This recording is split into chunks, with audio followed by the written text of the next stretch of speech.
भगवान करे हमारे घर में हमेशा दिवाली बनी रहे, हमारे घर में हमेशा प्रेम और मिठास बना हुआ रहे, हमारे घर में हमेशा आनंद माधुर्य बना रहे। अरे मेरे भाई, रावण ने मरते मरते राम से कहा था कि राम, मेरे मरने के बाद किसी कोने में बैठकर सोचना, शक्ति मेरे पास ज्यादा थी। अरे मेरी तो पूरी लंका सोने की, तेरे तो अयोध्या में तेरा सिंहासन भी सोने का ना होगा। महादेव मेरी मुट्ठी में, शनि मेरे काख में, नवग्रह मेरे पांव के नीचे और यमराज मेरे कहे पे चलने वाला। पर राम अपने राजमहल में पहुंचो ना अयोध्या, तो वहां पर जाकर सोचना कि आखिर ऐसा क्या हुआ कि युद्ध में तुम जीते और मैं हार रहा हूं, तुम जीत रहे हो मैं मर रहा हूं। मरते मरते रावण ने राज खोलते हुए कहा कि हे राम, मेरे मरने के बाद एक बात अपने कोने में बैठकर सोचना, युद्ध में तुम क्यों जीते और मैं क्यों हारा। तुम शक्तिशाली थे इसलिए नहीं जीते राम, शक्ति मेरे पास है। तुम भक्ति करते हैं भगवान की, अरे महादेव की जो मैंने भक्ति की है दुनिया में किसने की होगी। पर राम तुम इसलिए जीत गए, राम तुम इसलिए जीत गए।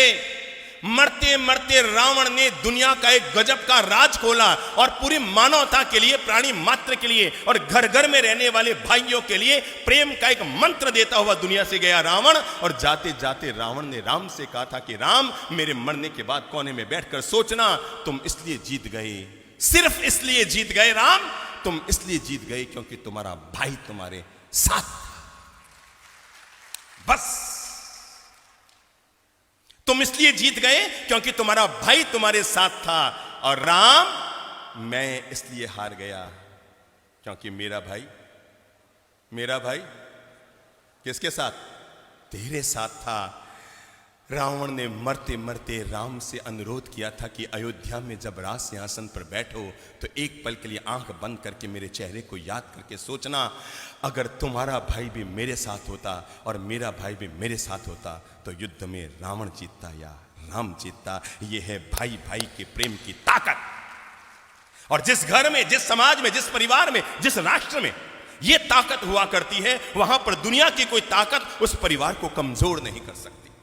जिसके भीतर एकता की ताकत होती है, प्रेम की ताकत होती है, आपस में हिलमिल जुलकर रहने की ताकत होती है, मानकर चलना। अंकों में हुई लड़ाई, 9 ने 8 को मारा, 8 ने 7 को मारा, 7 ने 6 को मारा, 6 ने 5 को मारा, 5 ने 4 को मारा, 4 ने 3 को मारा, 3 ने 2 को मारा, 2 ने 1 को मारा। पर एक ने अपने विवेक का उपयोग किया, 9 भी धराशायी हो गया था, 8 भी गिर गया, 7 भी गिर गया, 6 5 4 2 3 सब गिर गए। पर एक ने झट से जीरो के पास जाकर उसे गले लगाया और गले लगाकर कहा, ले भाई, हम दोनों एक होते हैं, फिर देखो हमारी ताकत क्या होती है। 9 9 रह गया, 8 8 रह गया, 7 7 रह गया, 6 6 रह गया, 5 5 रह गया, 4 4 रह गए, 3 3 रह गया, 2 2 रह गया। पर एक और जीरो जब गले लगे तो क्या हो गए, 10 हो गए। ये है आपस में गले लगने की ताकत।